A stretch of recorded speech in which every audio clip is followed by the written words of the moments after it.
Guys, we have A's. We waited all day and we got A's. I told you we were going to get A's. This is amazing.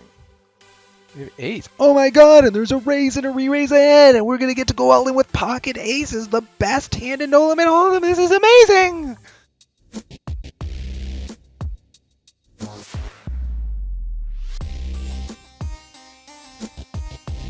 I guess we're ready to hop into the game. So the game plan today is this $215 million prize pool, 10K starting stack. Looks like someone's already off to the races. Want to get in there right for level 1. Don't want to miss any of the action. So let's get this party started, shall we? 5 hours of play.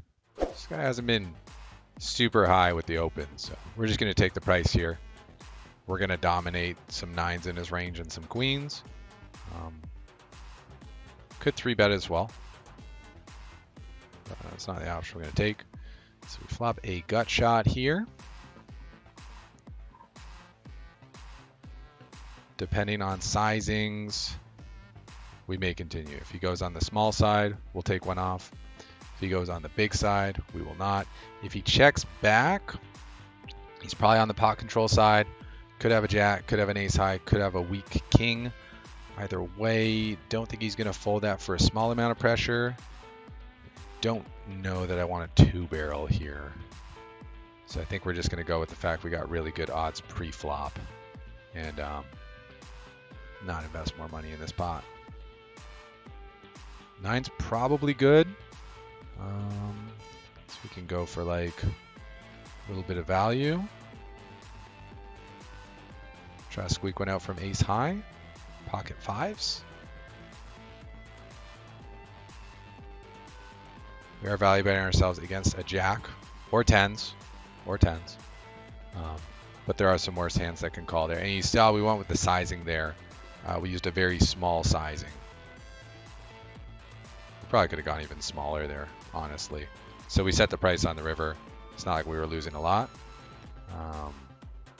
10 would have been nice on the turn though, eh? We got what you would call a playable hand. What's our notes on Fatsy? He's aggro. He's capable of making plays. I think against a guy who's capable of making plays, I like a 3-bet better.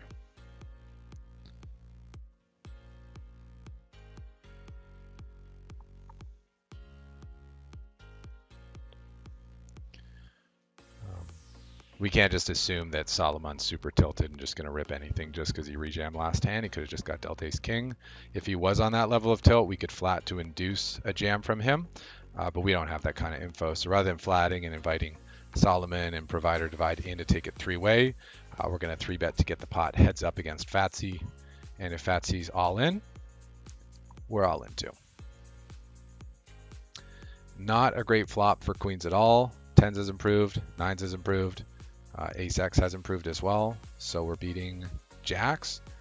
We're just going to bet a quarter of the pot, which is what we would do if we had a pair of aces as well. This is really just to fold out jacks, which we beat, but it ensures we don't get bluffed out by jacks later in the hand. It also gets us to the river as cheaply as possible if he has a pair of aces, as he will likely check call with that.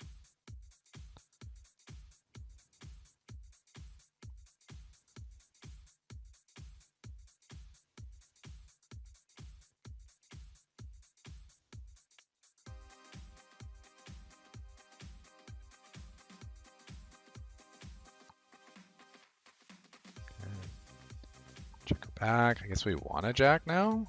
That would be the ideal card, but what we really want is check, him to have jacks. Like, it's a pretty rare situation where we win this pot, and on the same hand, there's no real point in trying to bluff him out here. He's not going to fold an ace at this point. He's not going to fold a set. So we just check back and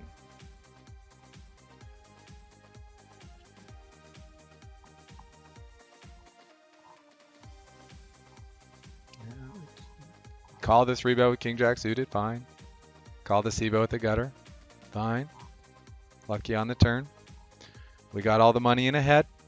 That's all you can do. Speaking of not coming to fold, is it our turn to misclick limp with kings? Why would you do that? Why would you do that? Because of the player on the button. Thought he's more likely to do some kind of spaz out thing. Oh, min raise probably would have been better. It's okay when you get a flop like that. I thought he might ISO, or if he overlimped, the players in the blinds may want to raise to, you know, isolate. Either way, pretty good flop for us.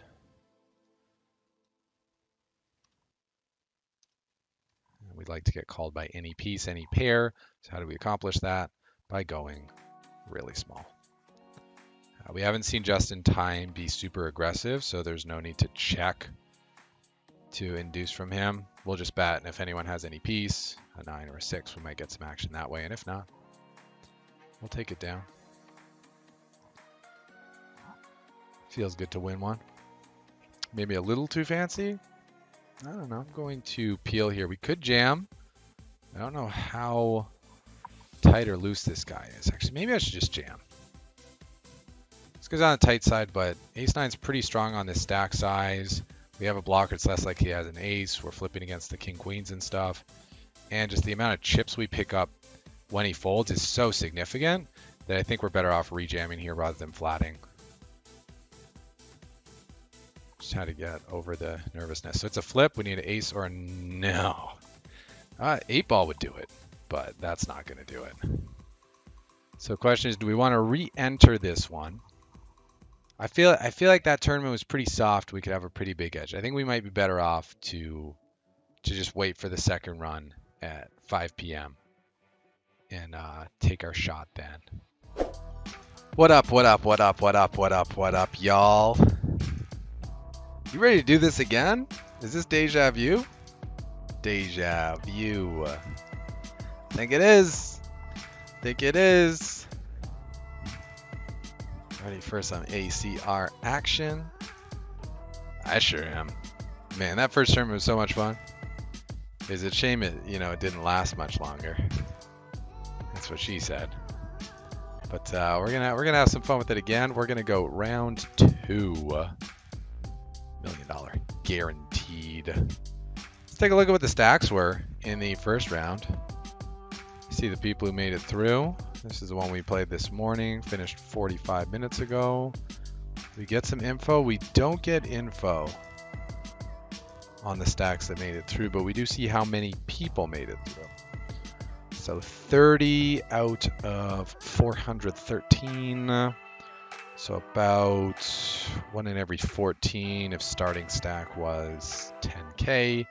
Average finishing stack would have been 140K. So I think the blinds finished at 4,500. Yes, they did. So average stack would be about 25 big blinds, which is reasonable. For a tournament, that's pretty reasonable.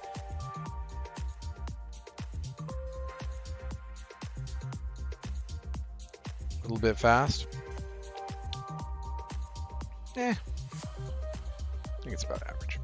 So that's pretty sweet though. You make it to day 2 in this thing, you'll definitely be in the money, well in the money. I almost wonder if you get the money before, because either level 24 or 25 should be the level at which you make it to the money. But whatevs. So this is what we're going to be playing. We're going to hit the old big red register button. Fire it up. Game plan same as before. We have sold 50% of the action to our primary investor, Mr. Super Friend, Super Gambler, Mr. Anonymous. He's had a good piece on us before. He had a piece of the Supersonic win. So if you were watching the stream then and you remember who I called after the score, you may know who it is. He had a piece of our Falls View score. He had a piece of our other Falls View score. He He had a piece of our World Series final table. He always has a piece of our PCA action. I always want to play smaller, and he's like, go play the big stuff. I'm like, yeah, I just want to play, you know, like my comfort zone, you know, like 1K buy-ins, 500, 1,500 buy-ins. And he's like, nah, play the main. It's softer. I'm like, yeah, the buy-in though, he's like, here's the money. I'm taking my percentage. You take yours. GL.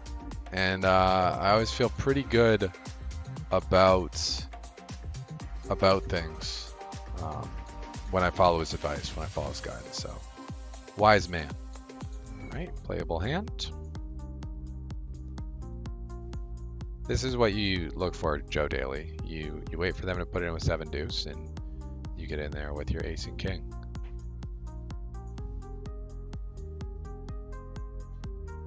Storm. I'm pretty sure I was in Deja Vu's stream last night. I'm going to go on the large size here.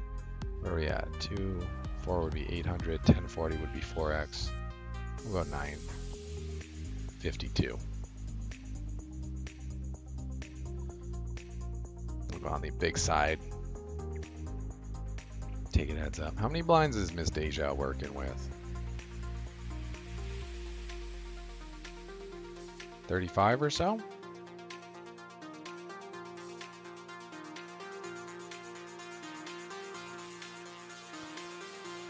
Now we get the snap call from her.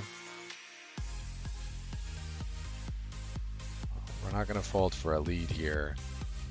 She could definitely have, you know, a pocket pair at 10. That's what she had last time she donked out.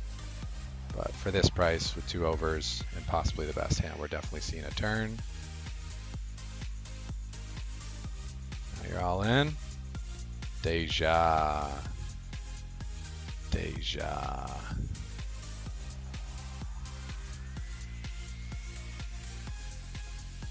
Guess we gotta give credit. She called a 3-bet. She's leading into us twice. And Deja.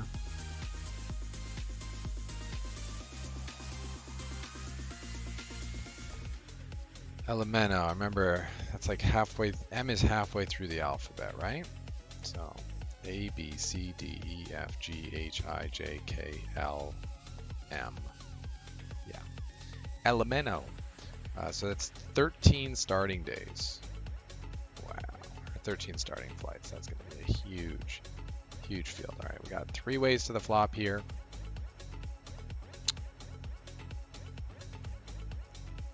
The best, not the worst flop. Do have the ace of diamonds, which is a helpful card. We do have over cards as well, which is nice. And Bone Jeezy is not going to have any 3s. Smalls could have a 3. Bone Jeezy isn't going to have any 3s unless it's pocket 3s. It's going to have a lot of pocket pairs that can call once. And on ace, on the 5 of diamonds, we're only crushed by pocket jacks. I think he's going to have a lot of pairs that call once. A lot of pairs with diamonds that can call turns. So I think this looks like a good spot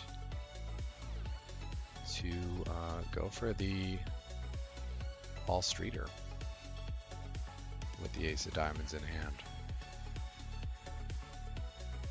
There's a lot of hands you can call twice here. 9s with the diamond, 10s with the diamond, all that. I almost feel like we should go a little bit smaller on the end now. But you know, if he has any diamond in his hand, he'll probably call. So we're just looking to not run into jacks here. And given that he didn't snap call, we have the best hand.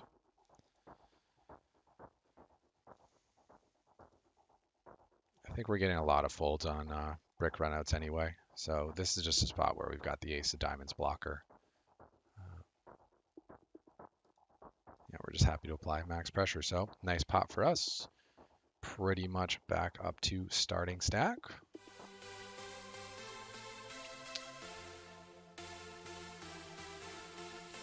Picking up a pair of hockey sticks, first position.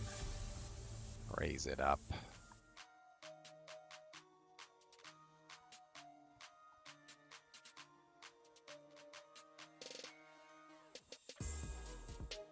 It's a good flop for our hand.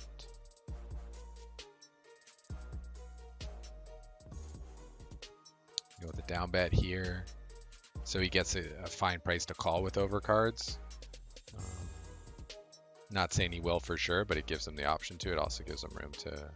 I don't think he's like that likely to go for a check raise. Unless he like slow played a strong hand pre-flop, in which case he may go for that. No. Check call. Now 6 looks like not the best card because a 5 makes a straight. But when he's calling from the small blind, he's not going to have that many 5s. Like the only 5 he has is pocket 5s. He's probably not playing 5-6 suited from the small blind. So if our 7s were good on the flop, probably still good on the turn. But he's going to rep that 5, so we're going to call.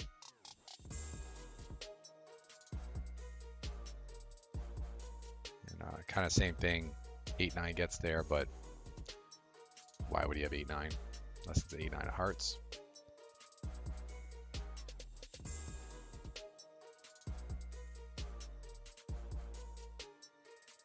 So as long as he doesn't have pocket 5s, we're good here. There's so many hands he can be bluffing with. So we're going to click the call button. And that's one of those hands. He's just block betting with 9s. I guess kind of setting the price, minimizing his losses, but I'm pretty happy with the value we got there. All right, good time to C3. Hopefully one of the cards on the board will match up with one of the cards in our hand. Or both. That one doesn't connect with us. It's a pretty dry flop though. Queen 7-4. Got backdoor flush draw, backdoor straight draw. Interesting, he doesn't bet it.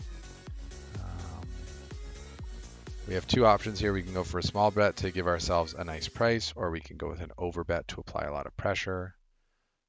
I'm going to go with the small bet option.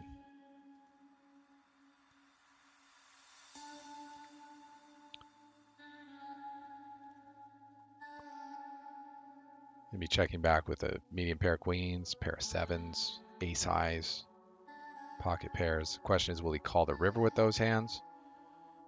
He will probably fold ace high, but call all the pairs. I'm going to say I'm happy with the price we got on the turn to see the river with our flush draw and over card, and the 10's probably good too, but I'm not going to fire another bullet at it.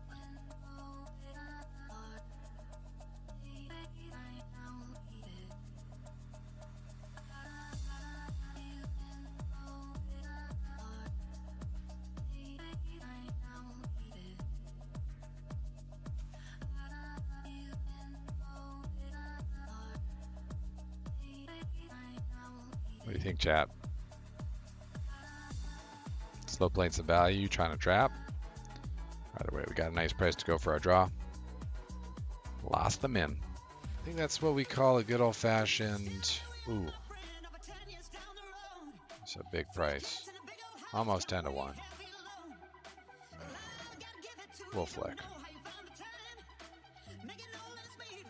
We'll flick.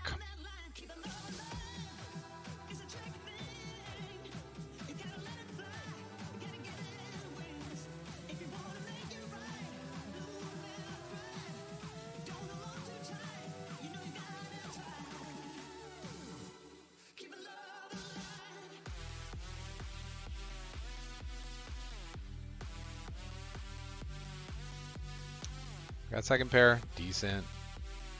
Two pair draw, which is okay, but it's not the best because 6-7 would make us straight if we make two pair. And our pair could be good, but it's also not guaranteed to be good because other people can have sets. Now with the 9 pairing on the turn, it decreases the chances that someone has a 9. So it increases the chances that our 5 is good. Also, someone likely would have bet the flop if they had a 9. So as long as we're not up against a slow played boat, we're in an okay spot. Now people could have over pairs here that they checked on the flop. We can potentially put them in a fairly tough spot on the river if that is the case, because we can have a 9. We could easily have a 9. There we go. That's why we flick in the 1 chip with the 8-5. It's a little different when you're calling from the big blind versus the small blind. You're getting a better price and you're closing the action, so you're guaranteed to see a flop. Whereas when you call from the small blind or overcall from the small blind, there's still a chance you might get raised or squeezed out of the pot. So you might commit money to the pot and not even get to see whether you improved on the flop or not. And that's just not a good thing, right? That's not what you want to have happen.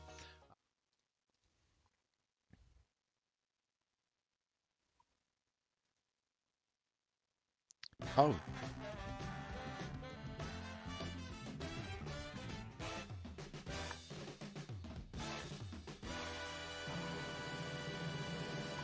Fellow ACR Stormer, Mr. JJ Corrado. This board, a lot of potential draws, gutters, things he can make moves with. We're going to check back, take a free card, see if we can improve, because with his stack size, he could be going for the check raise all in there. So we have turned a gutter, and we still have the 2 over cards.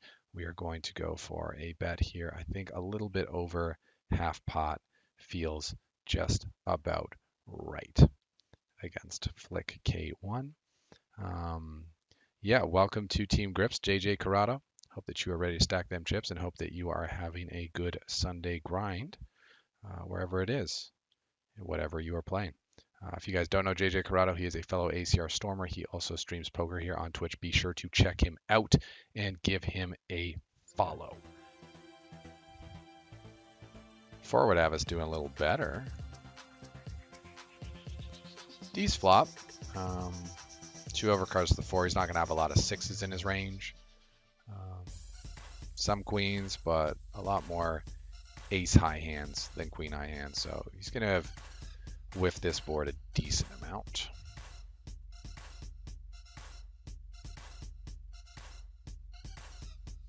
And for that price, for 1/5 of the pot, we're never folding. Never folding. Interesting turn. Gives us an open ender. You can also rep this.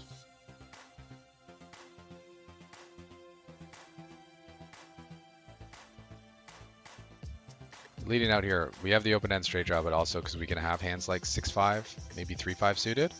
And his bet on the flop didn't look that strong. If we check call, he gets a chance to see if he improves, or if we check and he checks back, he gets free river. No real need to give him that when he's shown very little strength and very little interest in the pot. So we lead out there and get the job done. Take that pot down. Do we go with the 8s here? I think the hand's too good. I mean, we have 12 blinds. We have 12 blinds. We're going to get called a good chunk. Felamu's got a lot of better hands. He's gonna have a lot of hands we're flipping with, but our hand is too good for this stack size to not go with it. So we're in with the snowman. Get your LFGs in the chat. Can we please have AA? No, but we can have 8-8. We can have 8-8. Maybe hit an 8 and crack AA. That's potential. My first online site, pokerroom.com. Throwback. The best case scenario, Felmuth has 7s. This guy coming over the top, not good, but you know, if he has ace king and Felmuth also has ace king, or Felmuth has ace queen, so one of the aces is dead, that's a good outcome. We do have a good price here though, 500 to play for a pot of 30,000. All right, y'all got the LFGs in the chat? Y'all ready for us to get lucky and get some chips? I sure am. If it's the end, I love you so much and I thank you for being here. And if it's not, I'm excited for this run to continue. Let's get the money and let's get stacking. What you working with, brother? Pair of 10s? Okay, well, all we need is an 8 on the flop, and that is exactly, my friends, what we got.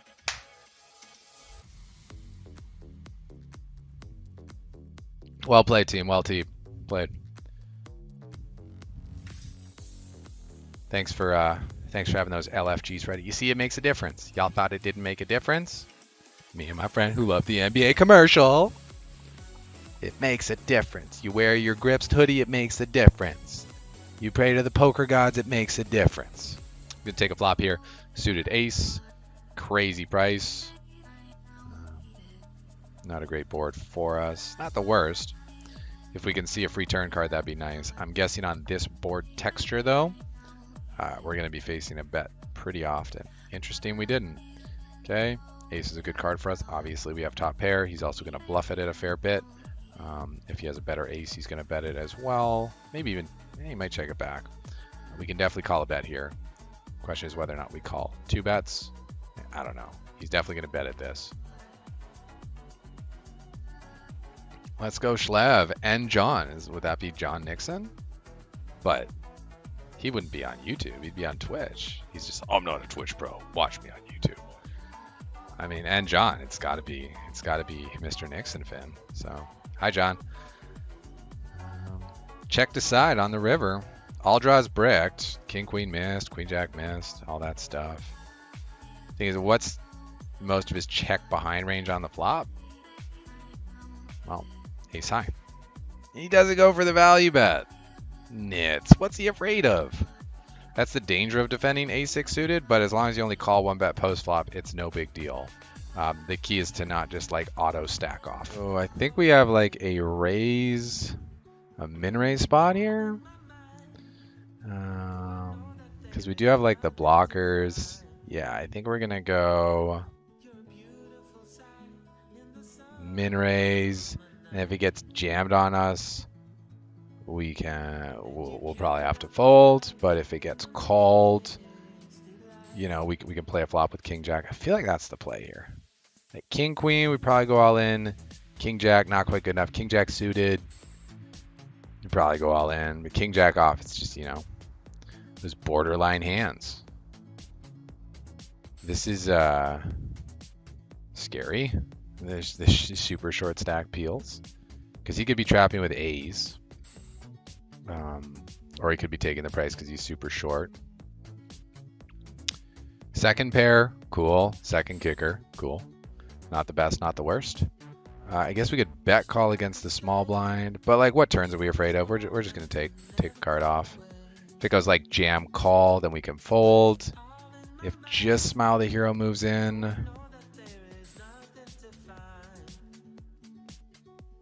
that grimy spot. What do you think, chap? Ugh. We're losing in the trapping range. We're only beating like 10-9 suited if he opted to peel with that. He probably should not. He's probably just trapping off that stack. So if we have 5 outs, we need like 9-1. We're not getting 9-1. I think this is a fold.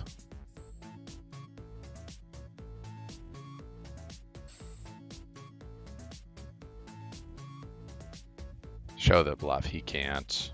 I think we're going to be all in here again. We've seen Phil Hellmuth is very capable of raise folding. Carpet Fries is new, but you know, people min raise all kinds of stuff on the button. We got that.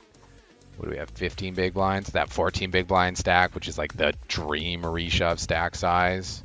So we're gonna rip it over Carpet Fries and hit him with the old P&P. Good luck us. Mainly just on getting a fold.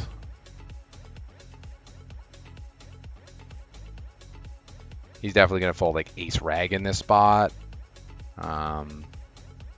Whatever that is, he's good enough to run it. But dude, guys, we get to play for like a 45k pot. So many chips. LFG's in the chat. We're probably going to need, I mean, he could have like Queen Jack suited, Jack 10 suited, small pairs, but probably slightly behind an ace. Anyway, GLS. Oh, cool. We're like 60-40. Got the 10 as the out, the diamond, the 8. The 8 again! We're all about the 8s, boys and girls. Oh my god. Guys, we have A's. We waited all day and we got A's. I told you we were going to get A's. This is amazing. We have A's. Oh my god, and there's a raise and a re-raise ahead, and we're going to get to go all in with pocket aces. The best hand in no limit hold'em. This is amazing!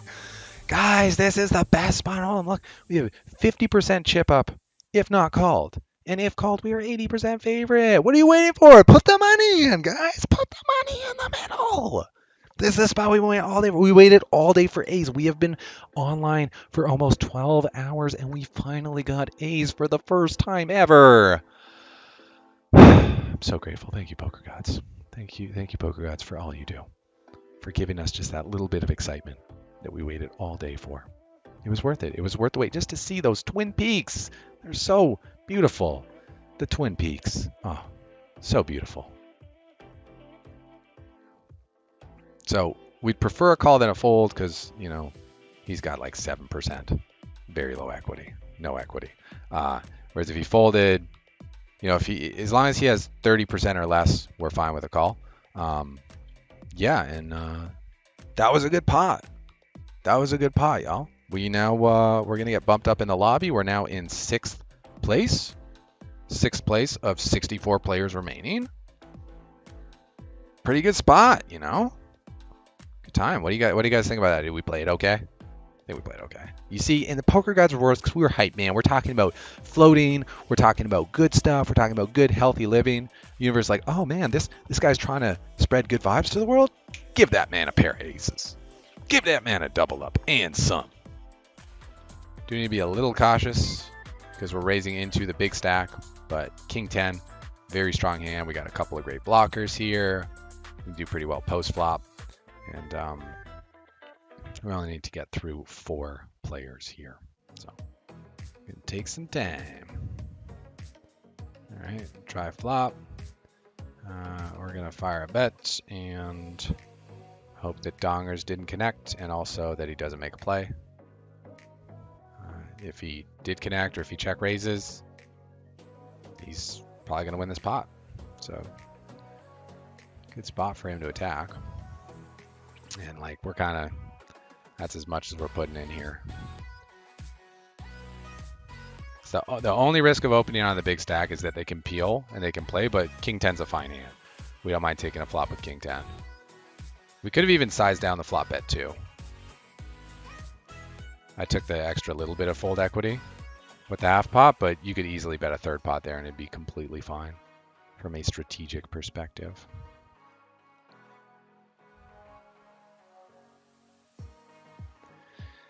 I don't think we're going to get him to fold anything here, so I don't think there's really any point in bluffing. Maybe we can get him off ace high. We're not getting him off any pair, not getting him off queen. I think that bluffing here is excessively risky. We're going to lose this pot pretty much every time because he would bluff with 8-9. But I think that bluffing is asking for trouble. Yeah, pair of sevens. He's calling that river. Unless we like, maybe if we go all in, he won't. There we go. Day 1 is completed. You will start day 2 with the chip stack you finished with. Awesome. So, you know, we got 16 blinds. We can definitely spin that. I'm pretty happy with how things went today, and I hope you are as well. It's been real. It's been awesome. Thank you so much for hanging out with me today. I look forward to the next one. And until next time, you know what to do. Take what you learn. Go out there and get stacking. This has been Evan for Grips.com. Welcome back to the Sunday main event. Thank you for being a part of it and making it happen. We made it. We made it. Unreal. Okay. I'm out. Gotta sleep. Gratitude. Thank you so much for watching this video. I hope you found it educational and entertaining. If you want to join Team Grips, click on that subscribe button and tap that bell to be notified every time a new video goes live. For behind the scenes updates and motivational quotes from my poker journey, follow me on Instagram. And when you're ready to take one step closer to becoming poker's next champion, click on me in 3, 2, 1, and let's get stacking.